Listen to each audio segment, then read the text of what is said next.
Sophie Foster, and welcome to Can We Talk About That? The new podcast produced by DASO and Ingamo Homes, the women's shelters in Oxford County, and the podcast where we break down gender-based violence and how it shows up in our everyday lives. For today's episode, I'm bringing on multiple guests so that we can have a real-life example of how gender-based violence can show up in our everyday lives. In today's episode, I'll read a real-life example that someone has posted on Reddit and ask our participants and our guests to kind of unpack it with me, just to give us a little bit of context and a real-life example of what it can look like. Before we get into today's episode, I just want to give a quick heads up that we are discussing a real-life example in this episode, and that could be triggering to some viewers or listeners. If anything comes up, please just take care of yourself. Feel free to pause, take breaks, maybe come back to this episode a little bit later. And if you or someone you know does need anything, please feel free to call the DASO crisis line. The toll-free number is 1-800-265-1938. It's open 24/7, it's confidential, and it's completely free. Please like, subscribe, and share these episodes as we learn together and break down gender-based violence. On today's episode, we're doing a Reddit reactions, and I've invited our guests, Brooke McCoy, the child and youth worker from Ingamo Homes. We have Natasha McMillan from DASO, the outreach worker, and we also have Zarina Garcia from Ingamo Homes, the manager of programs and outreach.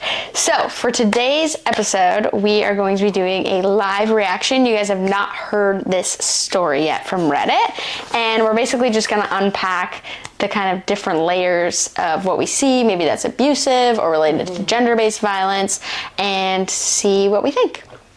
So for today's Reddit story, it is titled, "Am I the asshole for not letting my mother-in-law come over after she destroyed my Millennium Falcon Lego set?" Oof. Okay, now bear with me. Okay. For this story. Quite the title. Yeah. I know, there's a lot in this story. Okay. I, a 38-year-old male, live with my wife, 37-year-old female, and my 7-year-old son. Mm-hmm. I work as an engineer, and my wife is a senior supervisor at a law firm. I have always loved Legos since I was a kid, and sure, it's kind of a childish, but it makes me happy, so I've kept it as a consistent hobby throughout my adult life. In 2024, I spent months building the Millennium Falcon with my son. It's me and my son's pride and joy, and I often show guests who come over. Mm-hmm. My wife doesn't really get the hype, but she also doesn't really mind. In early March, my wife's parents came over for a week to spend time with us. As I usually do with guests, I asked them if they'd like to see my Lego collection. They agreed, and I showed both my father and mother my Millennium Falcon. Her father was amazed at the time it took to build my sizable collection, but her mom said that it was a waste of time and that I should focus on being a real man and move up the corporate ladder. Oh. I laughed it off because she's pretty old, and I figured she just held very old-fashioned beliefs. Mm-hmm. We left the room and nobody really mentioned it for a few hours, but at dinner, her mom said out of nowhere that I should give up on all this Lego, quote, nonsense and be a real man. We ignored this and moved on, but you could see in her expression that she was not happy. Nobody said anything about it for the rest of their stay, and all seemed well the morning they left. They left at 3 a.m. to catch a flight, and we waved them off. I went back to bed, but the next morning awoke to find my Millennium Falcon smashed to pieces, with a note from my wife's mother calmly saying that this was for my own good. A note? A note, so that I can be a real man and focus on what matters. That's wild. Yeah. It turns out she had quietly destroyed it in the night and left in the morning. Me, and especially my son, were very upset. Aww. I called her in the morning, but she refused to apologize. I said that until she apologized, they would not be coming back again. My wife's not happy with my decision on this matter, and honestly, I'm starting to wonder if I overreacted. Did I go overboard, or am I in the right? She went overboard. Yeah, she went so overboard. So overboard. Isn't that awful? Oh. And this repetitive message of, be a real man, you're not a real man, this is for your own good, you need to, like... Just reinforcing toxic masculinity. Exactly. Yeah. And what about him building Legos as a hobby is him being less masculine? Mm-hmm. You know? Like, and with his son. It sounds like he's being a great dad, having a healthy hobby. Just saying. I know. But I like this example because when I read it, I was shocked. That makes me so sad. I know. And Not just for him, but like your grandson. What message are you sending him? Yep.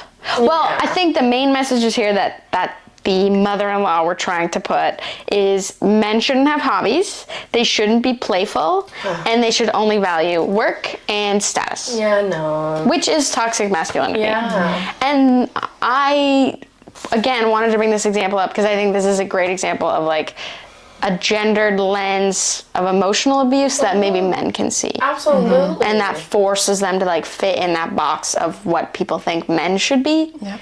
And that's literally happening to that 7-year-old boy too. Right, exactly. So, okay, one thing I did want to bring up is what type of abuse do we think this is? Obviously there's emotional abuse, but I think there's like control. So it's this classic like, this is for your own good, which I hate. You know, she's taking it upon herself to destroy it, which, you know, she's doing physical action. What's that? Don't yuck, they're yum. Like, what's going on? It's like, clearly she took physical action to insert what her beliefs are on this family that she's really not an outsider to, but she's not living in that home. It's not her partner. And just blew my mind. What do we think about the no accountability? I'm not surprised. Classic. Yeah. I'm really not surprised. Yeah. Like, I mean, I thought it was kind of funny when he was just like, yeah, like, I just ignored her comment because she's old.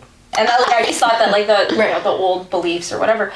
But, like, even the stubbornness around, not taking accountability, it's because she firmly believes that this is how a real man should be. And what I did was for your own good. Like, that's not going to change. So I'm not surprised. I feel gross by it, but, like, it's not surprising behavior for someone from that generation who is almost using their, like, I don't know what to call it. Like, it's like the power and control in the relationship because she's the mother-in-law of him. She's older.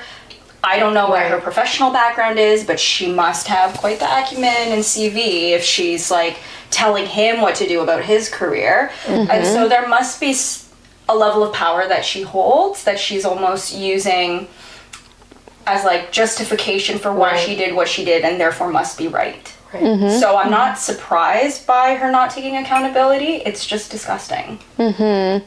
Well, too, I think it's an interesting dynamic with the wife as well. Like, obviously the wife's put in a tricky position because it's her mom and her partner, but the wife's actually annoyed with her husband for calling up the mother-in-law and being like, no, like, you can't come back. You destroyed my hobby, let alone my pride, let alone my relationship with my son, and also my physical Lego. Right. You know what I mean? And, you know, there's always a lot that we don't know, and it sounds like in the beginning, you know, he was kind of like, she doesn't get the hype, but she doesn't mind. You know, I wonder if there were conversations between the wife and her mom, you know, maybe she was ranting about something in some sort of way, and her mom took it as like, well, I'll go and show him, and I'll make sure that he's a real man. Like, could be. You know, like, you never know what.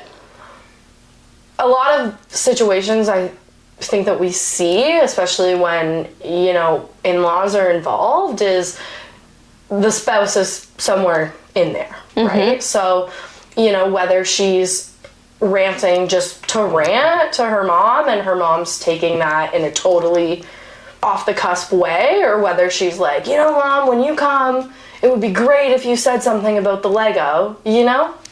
Yes. Just a thought. Well, and if she grew up with her mom, maybe treating her dad that way, Right. could be totally internalized, and she also believes that her husband's not being, you know, a real man. Right. So you're totally right. There could be way more going on here. Like, this is just 3 paragraphs of what's going on. Another note too is like the undermining his parenting. Yes. Yeah. So that little boy could be really upset. I mean, he is upset, but also he could be looking at his dad being like, is my dad a good man? Like, should I also not be, you know what I mean? Like, that's dividing them. Yeah. You're literally dividing that father and son. And then what is he going to think of gender roles growing up? Like, who should I be when I'm older if this is not good enough? Exactly. Yeah. Good enough. Yeah. That's exactly what's getting inserted here, and it's really sad. Because like, men should be able to have hobbies. They should be able to have fun with their son.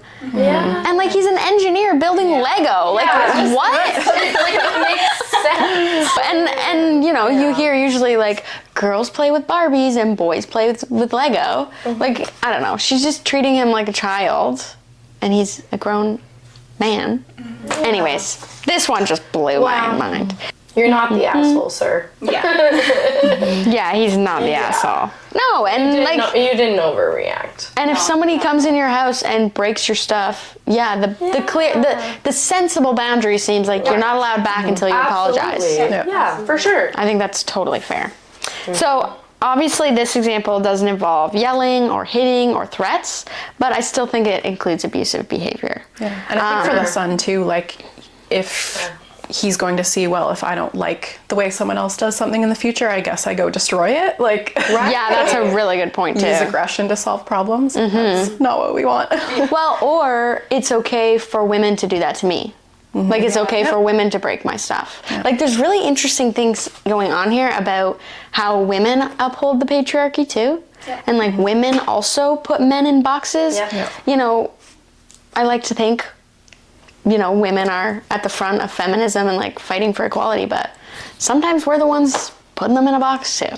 Yeah. Which is really sad to see, but also like needs to be seen. So obviously abuse sometimes looks like smashing Lego and calling it love. She's literally being like, for your own good. I'm trying to love you. I'm trying to help you. Be a better dad. Be a better man.